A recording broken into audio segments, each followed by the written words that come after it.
This is Robert with the ATC Syndicate News. Carnage, flashing cameras, and loud cheers at Tampa MX today as the Florida ATC Syndicate runs 3 classes of 3-wheelers with the Sunshine State Vintage Motocross Club. Shane Stanek brings home the first place overall win after taking second place in the first moto and first place in the second moto of the intermediate class. The untouchable Jeff Corelli sweeps the open class with 2 victories in a row once again.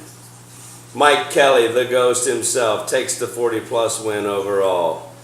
Kelly, the same guy who takes a terrible tumble in Moto 1 of the open class. A horrific crash over a single where he overshot the jump and went over the bars. Dale Powell Jr. manages to totally flip his bike, take 2 other bikes with him on the whole shot on Moto 1 after contact with Shane Stanek in the intermediate class. If you look in the photos, you'll see a picture that we posted today that appears to be just the woods. This is actually the section off the track that we had to retrieve Craig Gingrich and his bike from after that crash. Also mentioned was a reported missed jump in the crash of the second moto by Dale Powell, reported as an incredibly close call with Cade Needham. We need to be more careful than that, Syndicate racers. Randy Sawyer trails again in the open class, 2 motos in a row, but takes 3rd overall thanks to Gino's stall my bike on the white flag technique today.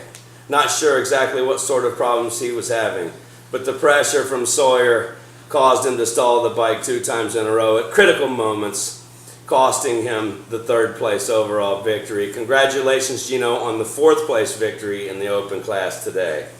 There's another photo you'll see, and it's going to be of the sheriff in front of his broken bike, holding up the 3-wheeler symbol.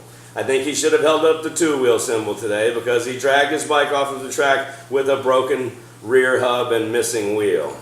Sheriff, when that happens, this is the signal. You'll also, if you look through our photos, find a picture of Randy Sawyer and myself, number 3 and number 4, looking at each other and conversing at the 40-plus gate right before the race. I asked Randy Sawyer at that moment in time exactly what the problem was today. Why can't you outrun Gino Ferraro, was my question. Randy Sawyer's reply, and I quote, "Because my pussy hurts." Moving on from that point to an epic battle of 2 twist throttle 1985 Yamaha Tri-Zs ridden by Douglas Reed and the Killer Bee. Head to head, toe to toe, Moto 1 to the wire for 3rd place. Doug Reed switching places with the Killer Bee pulling it off on the last lap for the 3rd place. I would like to thank the ATC Syndicate and everyone who participated today. Sunshine State Vintage Motocross Club for having us. Tampa MX for allowing us to host this event at their great facility. 4th place overall, Gino Ferraro. Once again, congratulations in the open class. Doug Reed, congratulations on your 3rd place victory in the intermediate class. Killer B finishes the day 4th place in the intermediate class, 3rd place in the 40-plus. I guess that's just about it. No reported injuries, several crashes described by one video poster as carnage. Great day of racing. Let's do it again.